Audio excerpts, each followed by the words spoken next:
आज का बाइबल का वचन प्रेरित चरित्र अध्याय 3 वचन 11 से 26 और आज का सुसमाचार सन लूकस के अनुसार अध्याय 24 वचन 35 से 48। प्रेरित चरित्र अध्याय 3 वचन 11 से 26।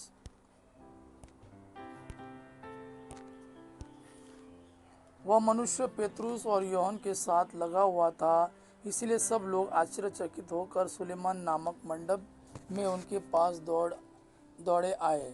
पेतरुस ने यह देखकर उनसे कहा, इजरायली भाइयों, आप लोग इस पर आश्चर्य क्यों कर रहे हो और हमारी ओर से इस प्रकार क्यों ताक रहे हो, मानो हमने अपने सामर्थ्य या सिद्धि से इस मनुष्य को चलने फिरने योग्य बना दिया है।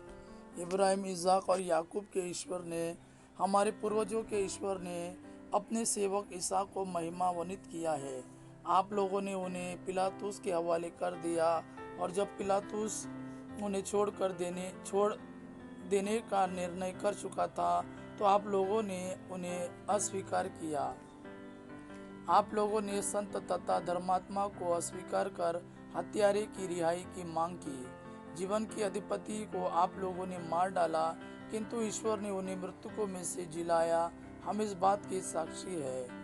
ईसा के नाम में विश्वास के कारण उसी नाम ने इस मनुष्य को, जिसे आप देखते और जानते हैं, बल प्रदान किया है।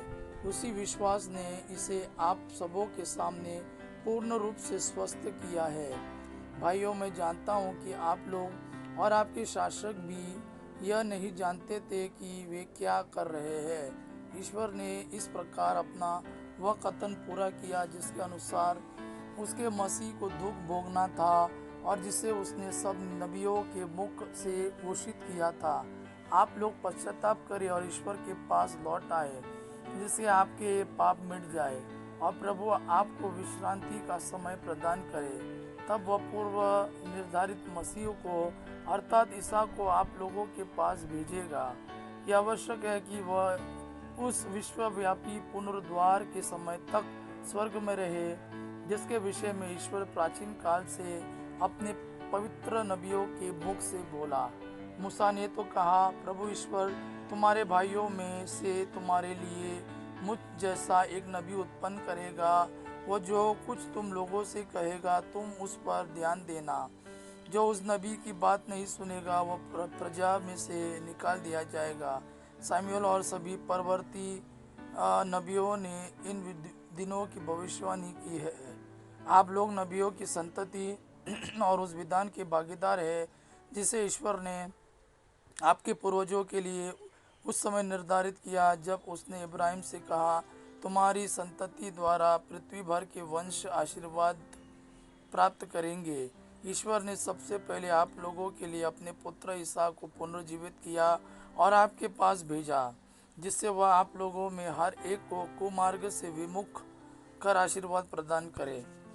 आज का सुसमाचार सन लूकस के अनुसार अध्याय 24 वचन 35 से 48। तब उन्होंने भी बताया कि रास्ते में क्या क्या हुआ और उन्होंने ईसा को रोटी तोड़ते समय कैसे पहचान लिया। वे इन सब घटनाओं पर बातचीत कर ही रहे थे कि ईसा उनके बीच आकर खड़े हो गए। उन्होंने उनसे कहा, तुम्हें शांति मिले। परंतु वे विस्मित और भयभीत होकर यह समझ रहे थे कि वे कोई प्रेत देख रहे हैं। ईसा ने उनसे कहा, तुम लोग घबराते क्यों हो? तुम्हारे मन में संदेह क्यों होता है? मेरे हाथ और मेरे पैर देखो, मैं ही हूँ। मुझे स्पर्श कर देख लो, प्रेत के मेरे जैसा हाड़ मांस नहीं होता। उन्होंने यह कहकर उनको अपने हाथ और पैर दिखाए। जब इस पर भी शिष्यों को आनंद के मारे विश्वास नहीं हो रहा था और वे आश्चर्यचकित बने हुए थे, तो ईसा ने कहा, क्या वहाँ तुम्हारे पास खाने को कुछ है? उन्होंने ईसा को भुनी मछली का एक टुकड़ा दिया। उन्होंने उसे लिया और उनके सामने खाया। ईसा ने उनसे कहा, मैंने तुम्हारे साथ रहते समय तुम लोगों से कहा था कि जो कुछ मूसा की संहिता में और नबियों में तथा भजनों में मेरे विषय में लिखा है, सब का पूरा हो जाना आवश्यक है। तब उन्होंने उनके मन का अंधकार दूर करते हुए उन्हें धर्म ग्रंथ का मर्म समझाया और उनसे कहा, ऐसा ही लिखा है कि मसीह दुख भोगेंगे, तीसरे दिन मृतकों में से जी उठेंगे और उनके नाम पर यरूशलेम से लेकर सभी राष्ट्रों को पाप क्षमा के लिए पश्चाताप का उपदेश दिया जाएगा। तो इन बातों के साक्षी हो। यह प्रभु का वाणी है। प्रभु को धन्यवाद। अब पिता की महिमा और पुत्र यीशु का प्रेम आप पर सदा सर्वदा बना रहे। आमीन।